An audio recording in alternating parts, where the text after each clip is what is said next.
Le véritable secret de la réussite.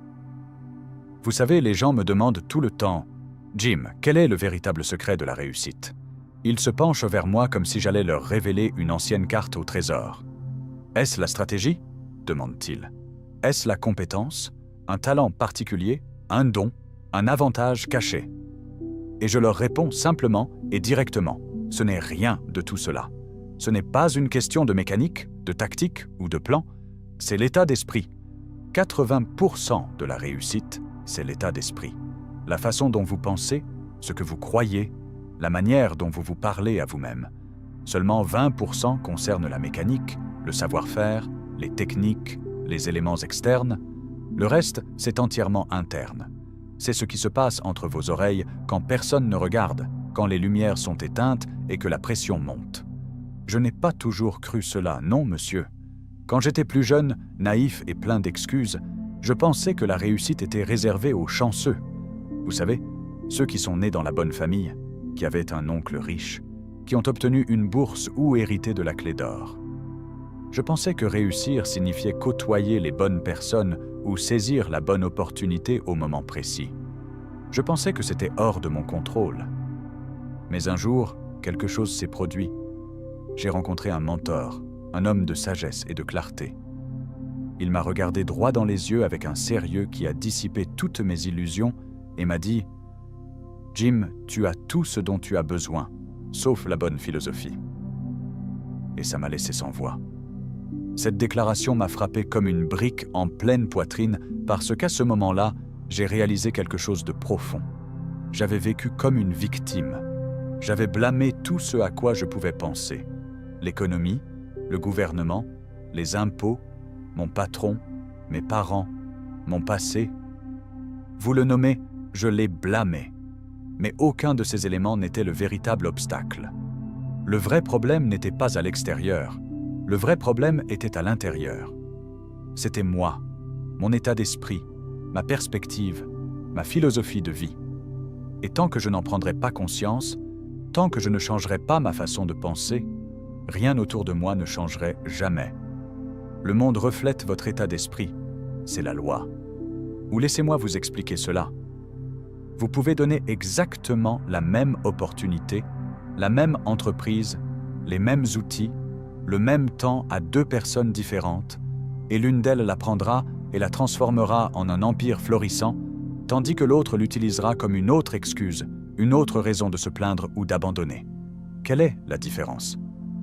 Ce n'est pas la chance, ce n'est pas le talent, c'est l'état d'esprit. Le sol est le même, la graine est la même, le soleil brille pour les deux, mais le jardinier est différent. L'un cultive, l'autre se plaint. L'un nourrit, l'autre néglige. Et ainsi, l'un récolte l'abondance tandis que l'autre reste avec des regrets. Voyez-vous, votre esprit devrait fonctionner comme un thermostat, pas comme un thermomètre. Un thermomètre réagit simplement, il vous indique quelle est la température, mais il ne fait rien pour la changer. C'est ainsi que vivent la plupart des gens. Ils réagissent, ils répondent aux circonstances. Si les choses vont bien, ils sont heureux. Si les choses vont mal, ils sont abattus. Mais un thermostat fixe la température, il contrôle le climat. Il dit « voilà comment ça va être » et ajuste tout autour de lui pour y correspondre. C'est ce que fait un état d'esprit fort. Il donne le ton. Il change l'environnement plutôt que d'être changé par lui.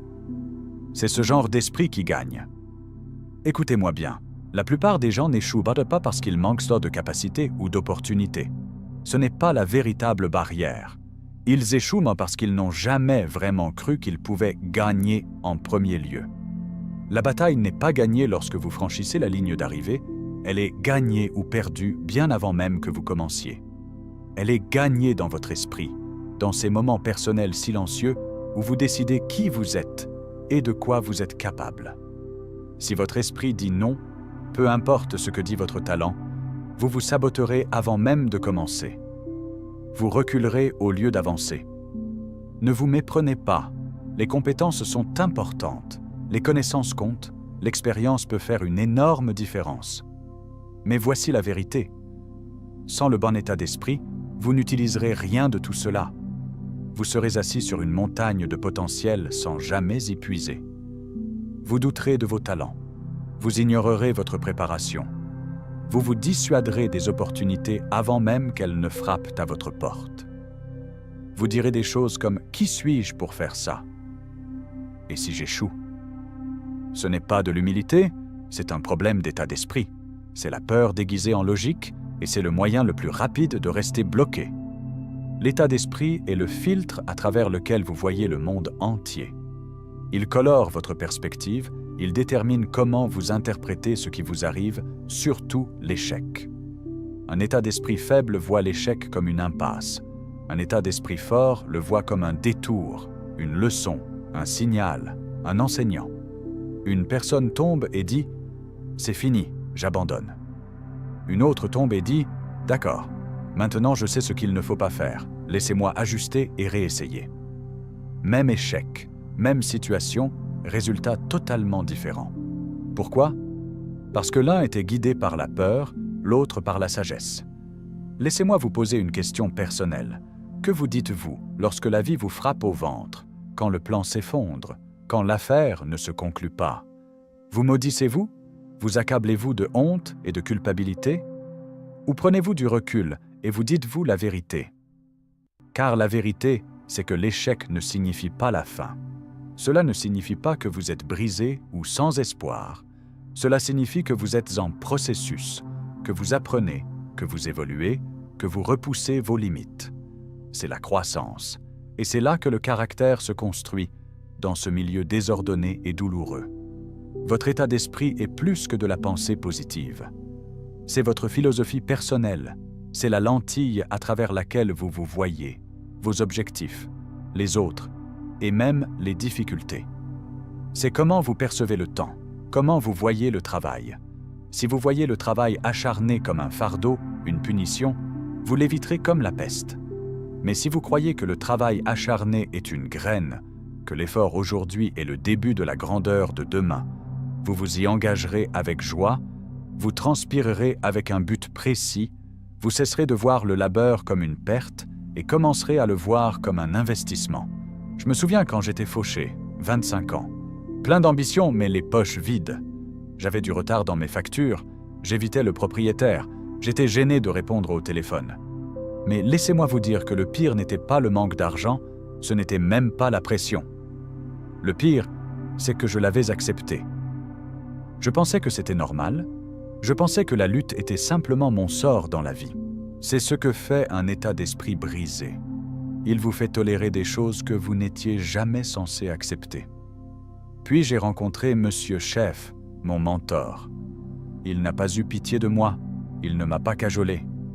Il a dit « Jim, le monde n'a pas besoin de changer, le gouvernement n'a pas besoin de changer, l'économie n'a pas besoin de changer. C'est toi qui dois changer. » Puis il m'a tendu un livre, et ce livre m'a ouvert les yeux. Il a remodelé mes croyances, il a recablé ma pensée. Et quand ma pensée a changé, mes actions ont changé aussi. Et quand mes actions ont changé, mes revenus aussi. C'est là que j'ai compris. La transformation commence toujours dans l'esprit. Voyez-vous, nous ne sommes pas payés pour le temps que nous passons. C'est un mythe. Nous sommes payés pour la valeur que nous apportons à ce temps. Et la valeur commence dans l'esprit. Elle commence avec la façon dont vous pensez, la façon dont vous résolvez les problèmes, la façon dont vous vous présentez. Demandez-vous, quelle est la valeur de vos pensées? Construisez-vous des châteaux avec vos idées ou creusez-vous des fossés de doute? Quelle est la richesse de votre attitude? Attirez-vous l'abondance ou la repoussez-vous avec l'amertume? Quelle est la richesse de votre perspective? Parce que la façon dont vous voyez le monde détermine ce que vous y faites. Voici le piège dans lequel les gens tombent. Ils veulent de nouveaux résultats, une vie meilleure, un mariage plus fort, une carrière plus épanouissante. Mais ils continuent à fonctionner avec d'anciens programmes, des croyances qu'ils ont acquises il y a 10 ou 20 ans, des idées dépassées, des états d'esprit limitants. Et ils se demandent pourquoi ils restent bloqués. C'est comme essayer de faire fonctionner les applications d'aujourd'hui avec le logiciel d'hier. Vous devez redémarrer. Vous devez désinstaller les mensonges qu'on vous a enseignés, comme « vous n'êtes pas assez bon » ou « l'argent est mauvais » ou « vous serez toujours dans la moyenne » et réinstaller la vérité. Vous devez vous débarrasser de cette pensée puante qui bouche votre avenir. Votre esprit est puissant, plus puissant que vous ne le pensez, mais il est aussi programmable. Il croira tout ce que vous lui donnez constamment et de manière répétitive. Nourrissez-le de peur, et vous vivrez votre vie en pause. Nourrissez-le de doute, et vous manquerez des opportunités. Mais si vous le nourrissez de foi, vous vous élèverez, vous agirez, vous poursuivrez. Si vous le nourrissez de vision, vous construirez, vous vous étirerez, vous vous étendrez au-delà de ce que vous pensiez possible. Ce que vous nourrissez dans votre esprit devient votre réalité. Alors gardez vos pensées, façonnez-les avec intention, car l'état d'esprit n'est pas seulement une partie du voyage, c'est le voyage lui-même. La discipline est un état d'esprit, la responsabilité est un état d'esprit, la gratitude est un état d'esprit. Ce ne sont pas seulement de bonnes idées, ce sont des muscles fondamentaux du caractère. Et comme tout muscle, ils doivent être entraînés, étirés et poussés au-delà du confort pour grandir. Vous ne vous réveillez pas un jour avec de la discipline, vous la cultivez jour après jour, choix après choix. Vous vous présentez quand vous n'en avez pas envie, vous dites non au chemin facile et oui au chemin qui construit la force. Et il en va de même pour la responsabilité. Il ne s'agit pas d'accepter le blâme, il s'agit de prendre possession. Possédez votre avenir, possédez vos habitudes, possédez votre attitude. Et la gratitude est la plus puissante de toutes, car lorsque vous choisissez de voir le bien, même dans les moments difficiles, vous entraînez votre esprit à être résilient. Vous construisez un état d'esprit qui peut résister aux tempêtes et continuer à avancer. Ce ne sont pas des émotions, ce sont des disciplines de pensée. C'est ainsi que pensent les champions. Ils n'entraînent pas seulement leur corps, ils entraînent leur esprit à endurer, à persévérer et à gagner. Si vous pouvez changer votre état d'esprit, vous pouvez changer votre vie. Mais ne vous attendez pas à ce que ce soit facile et ne vous attendez pas à ce que ce soit rapide. Un changement de pensée nécessite un effort constant. Vous devez être intentionnel sur ce que vous nourrissez dans votre esprit. Lisez les bons livres, pas seulement une fois, mais encore et encore jusqu'à ce que les idées prennent racine. Écoutez les voix qui vous élèvent, vous mettent au défi et vous appellent plus haut. Entourez-vous de personnes qui vont là où vous voulez aller, pas seulement celles qui valident votre niveau actuel. Vous devez construire une forteresse mentale, un espace protecteur dans votre esprit qui garde votre vision, car la mauvaise influence peut défaire des années de progrès. Votre environnement mental est sacré. Si vous ne le protégez pas, des mauvaises herbes pousseront, et les mauvaises herbes n'ont pas besoin de permission, elles apparaissent simplement. C'est pourquoi votre concentration doit être féroce. Votre monde intérieur crée votre monde extérieur. N'oubliez jamais cela. Je dis tout le temps aux jeunes, ce n'est pas ce que vous n'avez pas qui vous retient, ce n'est pas l'ennemi. La véritable menace, c'est ce que vous avez, mais n'utilisez jamais. En vous se trouve un esprit capable de façonner des mondes, d'imaginer de nouveaux avenirs, de concevoir de nouvelles réalités, de résoudre des problèmes complexes et d'élever les autres. Mais au lieu d'utiliser cet esprit pour construire, la plupart des gens l'utilisent pour s'inquiéter, pour douter, pour répéter de vieilles peurs. C'est comme posséder une Ferrari et l'utiliser pour remorquer une tondeuse à gazon. Vous n'êtes pas fait pour le mode survie, vous êtes fait pour la création, pour la vision, pour le leadership. Mais tout commence lorsque vous décidez d'arrêter de gaspiller votre puissance mentale sur les problèmes et commencer à l'investir dans les solutions. Laissez-moi vous donner quelque chose de pratique, car la théorie est agréable, mais la pratique est puissance. Commencez à mieux vous parler. N'attendez pas que la vie vous remette des compliments, devenez votre plus grand encourageur. Regardez-vous dans le miroir chaque matin, pas seulement pour vous brosser les dents, mais pour affirmer votre direction. Dites des choses qui s'alignent avec qui vous voulez devenir. Je deviens une personne disciplinée. Je prends l'entière responsabilité de mes choix et de mes résultats. Je suis équipé pour la grandeur. Et ne le dites pas qu'une seule fois, dites-le jusqu'à ce que cela devienne votre nouveau dialogue intérieur, car la répétition est le langage de l'esprit. Plus vous dites la vérité, plus votre esprit l'adopte comme normal. Et une fois que c'est normal dans votre esprit, cela deviendra naturel dans votre vie. Car voici la vérité que la plupart des gens n'apprennent jamais. le monde essaiera de vous programmer avec des limitations. Il vous remettra des scénarios de peur, d'insécurité et de doute. Et si vous n'êtes pas prudent, vous lirez ces scénarios pour le reste de votre vie. C'est pourquoi vous devez riposter, non pas avec les poings, mais avec le feu. Un feu dans votre esprit qui dit « Regardez-moi m'élever ». Un feu qui dit « Je ne serai pas défini par les peurs des autres ». Vous devez devenir votre propre coach, vous encourageant quand personne ne regarde. Vous devez être votre propre guerrier, luttant pour votre potentiel. Et oui, vous devez être votre propre étincelle, car parfois personne d'autre n'allumera le feu pour vous. Et voici un piège que vous devez éviter. La comparaison. La comparaison est un voleur silencieux. Elle ne vole pas seulement la joie, elle tue l'élan.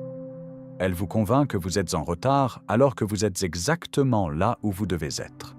Elle vous fait remettre en question votre parcours en fonction du meilleur moment de quelqu'un d'autre. Mais écoutez attentivement, vous n'êtes pas en compétition avec quelqu'un d'autre. Ce n'est pas une course contre votre voisin, c'est une course contre votre propre potentiel. La vraie question n'est pas « Suis-je meilleur qu'eux ?» Zrenia, c'est « Suis-je meilleur que je ne l'étais hier ?» La croissance est personnelle, le progrès est individuel, et la réussite concerne votre vocation unique, pas le chemin de quelqu'un d'autre. Laissez-moi conclure avec ceci. Vous pouvez avoir les meilleurs outils, la stratégie la plus avancée, même des mentors de classe mondiale qui vous soutiennent, mais si votre état d'esprit est bloqué dans la peur, le doute ou la rareté, vous vous saboterez à chaque fois. Vous trouverez un moyen de réduire l'opportunité, vous vous dissuaderez d'essayer. Mais l'inverse est également vrai. Si vous avez un état d'esprit puissant, même une petite opportunité devient un terrain fertile. Vous l'étirerez, vous la multiplierez, vous créerez plus à partir de moins, parce que votre esprit est un sol fertile, et tout ce que vous y plantez grandira. Notre état d'esprit est la différence entre vivre en pilote automatique et vivre avec un but, entre réagir et créer, entre être amer et s'améliorer. Ce n'est pas l'événement qui vous façonne, c'est la signification que vous lui donnez, c'est l'histoire que vous vous racontez. Et vous pouvez choisir cette histoire chaque jour, chaque moment. Cette histoire devient votre norme, cette norme devient votre identité, et votre identité devient votre avenir. Ne sous-estimez jamais le pouvoir de la croyance. La croyance est ce qui prend un effort moyen et le transforme en résultats extraordinaires. La croyance transforme les revers en retour. Ce n'est pas de la magie, c'est un état d'esprit. Et la croyance commence dans l'invisible, dans ce lieu tranquille à l'intérieur où vous dites soit « je peux », soit « je ne peux pas ». C'est là que la vraie bataille est gagnée. C'est là que les champions sont faits, pas sous les projecteurs, mais dans l'obscurité, derrière des portes closes, dans l'intimité de l'esprit. Voici donc mon défi pour vous. Travaillez plus dur sur vous-même que sur votre travail. Faites de la croissance personnelle votre obsession. Cultivez un état d'esprit inébranlable, car la vie vous secouera, mais si vos racines sont profondes, vous ne vous briserez pas. Étudiez la grandeur. Entourez-vous de personnes qui vous poussent. Parlez-vous comme à quelqu'un qui mérite d'être construit. Car la réussite n'est pas un coup de chance, c'est un état d'esprit. Et au moment où vous changez votre façon de penser, vous commencez à réécrire toute la trajectoire de votre vie. C'est là que le véritable voyage commence.